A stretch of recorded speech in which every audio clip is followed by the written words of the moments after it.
आज तक कोई भी बात नॉर्मल नहीं रही थी। वहीं इस वक्त संजना पूरी तरह से उखड़ी हुई खड़ी थी, क्योंकि अरमान भले ही अपनी यादें खो चुका था, लेकिन जिस तरह से उसने अबीर और आस्था को कठोरता से देखा, उसके चेहरे से जलन और ईर्ष्या साफ साफ टपक रही थी। और यह एक्सप्रेशन उससे भी छिपे नहीं रहे।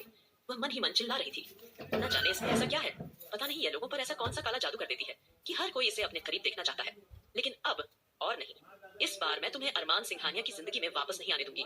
मैं ऐसी चाल चलूंगी कि अरमान हमेशा हमेशा के लिए मेरा हो जाएगा और तुम खुद ही हमारी जिंदगी से बाहर निकल जाओगी। रही बात तुम्हारे बेटे की, इसके लिए मुझे क्या करना है मैं अच्छी तरह जानती हूँ। यह सोचते हुए संजना के चेहरे पर पूरी तरह क्रूरता झलक रही थी। फिलहाल संजना के वहां से जाने के बाद अचानक अरमान उठ खड़ा हुआ और आस्था को पकड़ते हुए झुझला कर बोला, आखिरकार यह अबीर सिंह राठौड़ तुम्हारे इतने पास क्यों आया था? तुम दोनों दोस्त कब बने? तुम दोनों को देखकर तो ऐसा लगता है कि तुम्हारा उसके साथ अच्छा खासा चक्कर चल रहा है। अरमान की यह बातें सुनकर आस्था ने ठंडी आह भरी और मन ही मन चिढ़कर सोचने लगी, भले ही मेरे प्यारे पतिदेव की यादें चली गई हो, लेकिन अपनी पत्नी को किसी और के साथ देखना यह आज भी बर्दाश्त नहीं कर पाते हैं। इतना सोचकर फिर उसके चेहरे पर हल्की सी मुस्कुराहट उभर आई, लेकिन खुद के इमोशंस को छुपाते हुए वह बिना किसी एक्सप्रेशन के बोली, मिस्टर सिंघानिया, अब अबीर सिंह राठौड़ यहाँ क्यों आए थे? इसके बारे में मैं आपको कैसे बता सकती हूँ? हो सकता है वह बस मेरे साथ थोड़ा टाइम स्पेंड करना चाहते थे और वह बस मेरे दोस्त है। शायद आप भूल रहे हैं कि अबीर सिंह राठौड़ से मेरी दोस्ती करवाने वाले आप ही थे, वरना मेरा तो उनसे दोस्ती करने का कोई खास इरादा नहीं था। आस्था ने बड़ी सफाई से सारी बातें अरमान पर डाल दी, तो इस पर अरमान का चेहरा गुस्से से तमतमा गया था। उसने कभी नहीं सोचा था कि ऐसा कुछ हो सकता है। आस्था उठी और अंश को अरमान की गोद में देते हुए एकदम से मुस्कुरा कर बोली, अच्छा मिस्टर सिंघानिया, अब आप प्लीज अपने बेटे को कुछ देर के लिए संभाल लीजिए। वह एक्चुअली आज शाम को अबीर मेरे साथ डिनर पर जाना चाहते हैं, तो मुझे उसके लिए तैयारी करनी होगी ना। तो मैं सोच रही हूँ क्यों पार्लर जाकर थोड़ा बहुत तैयार हो जाऊं, फिर उसके बाद शाम को उनके साथ डिनर पर जाऊं। आस्था ने जानबूझकर यह सब कहा ताकि अरमान को भड़काया जा सके, और हुआ भी वैसा ही। अरमान का चेहरा गुस्से में टमाटर की तरह लाल हो गया, उसकी आंखों में खून उतर आया। वह मन ही मन कुढ़ रहा था, यह मेरी बीवी होकर किसी और के लिए सजेगी, किसी और के साथ डिनर पर जाएगी। यह सोचते हुए अरमान का हाथ अपने आप आस्था के कंधे पर आ गया और उसने उसे कसकर पकड़ लिया। आस्था को दर्द का एहसास हुआ, लेकिन उसने कुछ नहीं कहा। तभी अचानक उसके फोन पर एक नोटिफिकेशन आया जिसमें लिखा था, रौनक हॉस्पिटलाइज्ड है। यह मैसेज पढ़कर आस्था के चेहरे पर एक हल्की मुस्कुराहट आई। उसने फौरन अंश को अरमान की गोद से लेकर कहा, मिस्टर सिंघानिया, हमें अभी के अभी हॉस्पिटल चलना होगा। रौनक को एडमिट कराया गया है और किसी भी वक्त बच्चे का जन्म हो सकता है, इसीलिए हमें उसके पास जाना होगा। यह कहते हुए उसने अरमान का हाथ पकड़ा और तेजी से बाहर निकल गई। वही संजना के चेहरे के एक्सप्रेशंस बनते बिगड़ते जा रहे थे। आस्था ने कितने हक से अपने पति का हाथ पकड़ रखा था और अरमान बिना कुछ सोचे उसके साथ चला गया। यह नजारा देखकर संजना का खून खौल उठा। गुस्से में उसने अपने हाथ में पकड़ी पेंसिल की नोक अपनी हथेली में गड़ा दी। संजना को अरमान से बहुत गहरी मोहब्बत थी, लेकिन अब वह रिश्ता सिर्फ एक दर्द बनकर रह गया था, जिसकी वजह केवल आस्था ही नहीं बल्कि खुद अरमान भी था। संजना अरमान को बहुत पहले से जानती थी, शायद आस्था से भी पहले। फ्लैशबैक, एक समय था जब अरमान ने गरीब लड़कियों को इंसाफ दिलाया था, जो लड़कियों को बड़े बड़े नेताओं को सप्लाई किया करते थे। उसी नेटवर्क में कई लोग काम करते थे, छोटे मोटे पुलिस ऑफिसर से लेकर ऊंचे पदों तक सभी सेठ थे। इसी वजह से कोई भी उन अपराधियों को पकड़ नहीं पाया था। जब अरमान को कॉन्फिडेंशियली इस राज्य के बारे में पता चला, तो अरमान ने उन्हें अपने हाथों से बेहद खतरनाक सजा दी थी। अरमान की सजा देखने की हिम्मत बहुत कम लोगों में होती है, लेकिन वहां खड़ी काली आंखों में जुनून लिए एक लड़की अरमान को एक तक देख रही थी। वह कोई और नहीं बल्कि संजना सिंह थी। उस वक्त संजना के पिता दुर्जन सिंह मशहूर बाहुबली और संपर्क वाले व्यक्ति थे। उन्होंने अपनी बेटी को पढ़ाई के लिए गांव से बाहर भेजा था। गांव में रहते हुए संजना केवल अपने आप में मग्न रहा करती थी। संजना की जिंदगी आस्था से कहीं अलग थी। आस्था के माता पिता की मौत के बाद उसकी नानी माँ ने उसे सहारा दिया था। गांव में आस्था को किसी ने नहीं अपनाया था। छोटी सी नन्ही आस्था केवल अपनी नानी माँ की इच्छाओं और दुआओं में पलने लगी थी। लेकिन दुर्जन सिंह को यह बात बिल्कुल भी पसंद नहीं आई थी, क्योंकि शारदा महल पर शुरू से उसकी नजर थी। वह नहीं चाहता था कि शारदा महल का कोई और हकदार हो। वहीं संजना को पूरे गांव में हमेशा इज्जत और डर की नजर से देखा जाता था, क्योंकि वह बाहुबली दुर्जन सिंह की बेटी थी। हर कोई उससे डरता था। लोग उसके सामने सिर झुकाकर बात करते थे। संजना भी अपने पिता की तरह अहंकारी और घमंड में डूबी रहती थी।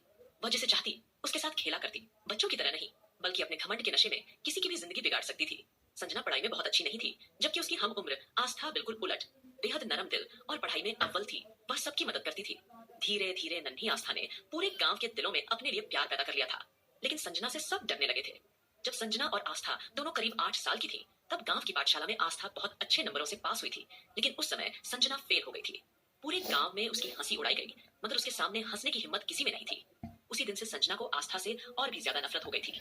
धीरे धीरे उसने आस्था को नीचा दिखाने के लिए छोटी छोटी मुश्किलें पैदा करनी शुरू कर दी। कभी उसकी साइकिल तोड़ देती, जिससे आस्था स्कूल जाती थी। कभी उसके फेवरेट खिलौने जला देती थी, क्योंकि वह नहीं चाहती थी कि आस्था के पास कुछ भी अच्छा रहे। गांव के जो लोग आस्था से प्यार से बातचीत करते थे, उन्हें भी संजना के गुंडे धमकाते और उनकी पिटाई कर देते थे। बचपन से लेकर बड़े होने तक आस्था के प्रति संजना की नफरत बढ़ती गई और उसे खुद नहीं पता चला कि यह नफरत कब जुनून में बदल गई। फिलहाल अपनी बेटी के अच्छे भविष्य के लिए दुर्जन सिंह ने उसे शहर भेजा था ताकि वह अच्छे से पढ़ाई कर सके। लेकिन शहर आने के बाद जब संजना ने अरमान सिंघानिया को पहली बार देखा तो वह उसकी एक झलक पर ही फिदा हो गई थी। उसी दिन उसने ठान लिया था कि यह इंसान सिर्फ और सिर्फ उसी का होकर रहेगा। पर जब उसे पता चला कि अरमान तो पहले से ही आस्था का पति बन चुका है, तब उसकी नफरत की कोई सीमा नहीं रही। उसने मन ही मन कसम खा ली थी, चाहे उसे कुछ भी करना पड़े, वह आस्था से अरमान को छीन कर रहेगी। अरमान पर अगर किसी का अधिकार है तो सिर्फ और सिर्फ संजना सिंह का। संजना के अलावा अरमान किसी और का नहीं हो सकता। यही सोचकर उसकी आंखों में उसके खतरनाक इरादे साफ दिखाई दे रहे थे। उधर आस्था इस वक्त काफी ज्यादा एक्साइटेड थी। अरमान की ओर देखकर एकदम से बोली, आपको पता है मैं बहुत खुश हूँ। आप देखना, अहान भैया की बेटी ही होगी। और वैसे भी आपको तो बेटी चाहिए थी ना, याद है आपको? उसकी इस बात पर अरमान मुस्कुरा भी नहीं पाया था, क्योंकि आस्था की एक्साइटमेंट देखकर उसे कुछ समझ नहीं आ रहा था। वो आस्था को क्या जवाब दे क्या नहीं। वही आस्था ने एक्साइटेड होकर फिर ड्राइवर से कहा, ड्राइवर भैया जल्दी चलो ना, हमें हॉस्पिटल पहुंचना है। अब अरमान आस्था के अंदर की बेचैनी और उसकी उत्सुकता को महसूस कर पा रहा था। उसने उसे थोड़ा शांत करते हुए कहा, देखो एंग्री बर्ड, हम पहुंच जाएंगे। तुम इस तरह से इतनी जल्दबाजी क्यों मचा रही हो?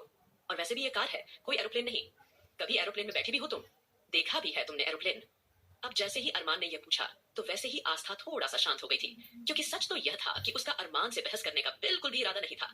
वह बस जल्द से जल्द उड़कर, दौड़कर या किसी भी तरह से रौनक के पास पहुंचना चाहती थी।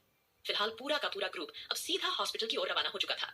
लेकिन ध्रुव सीधा कहीं और नहीं, बल्कि वंशिका के पास जा पहुंचा था। वंशिका अभी भी डरी सहमी हुई पूरे घर में यहाँ वहां दौड़ रही थी। घर में कभी लाइट जल रही थी, कभी बंद हो रही थी। साथ ही ऐसा लग रहा था जैसे चारों तरफ का सारा सामान भी बिखर कर टूटा पड़ा हो।